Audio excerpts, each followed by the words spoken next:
অভিযোগ রয়েছে সেই করাতকল থেকে মানুষের দুর্ভোগ। সড়কের পাশে করাতকল থাকার কারণে মানুষের যাত্রীদের চোখে পড়ছে সেখান থেকে আসা ভুসিগুলো। আজকের সেই সচিত্র প্রতিবেদন দেখাবো আপনাদেরকে, আমার সাথে থাকুন।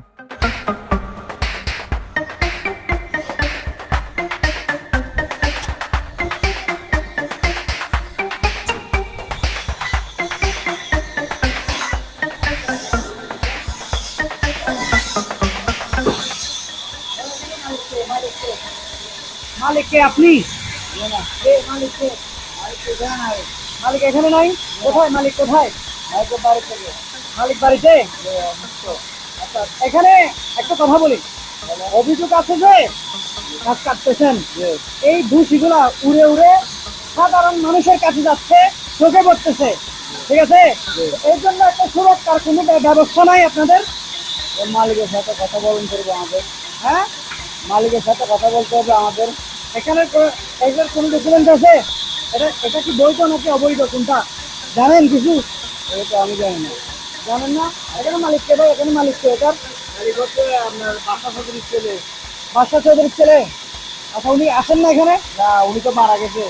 এখানে অন্য কোনো তত্ত্বাবধানে কে আছে? ভাড়াটি তত্ত্বাবধানে কেউ নাই? আয়ু বাসা তো অসুস্থ। অসুস্থ?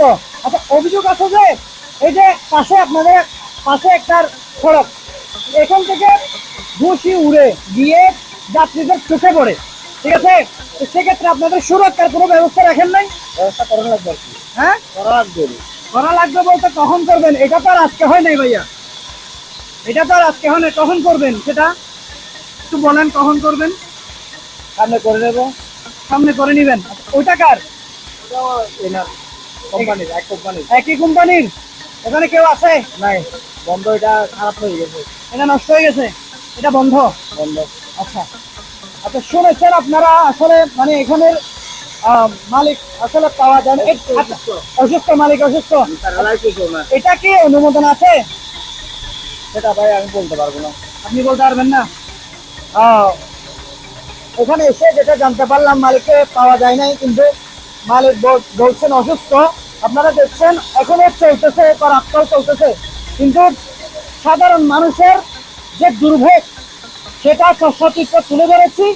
ভাই আমাদেরকে আশ্বস্ত করেছেন যে সামনে এই করাতকলের জন্য এই ভুসির উড়ে যাতে মানুষের দুর্ভোগ সৃষ্টি না হয় সেই ব্যবস্থা তিনি করবেন, এটা আমাদেরকে আশ্বস্ত করেছেন। এবার চলুন আরেকটি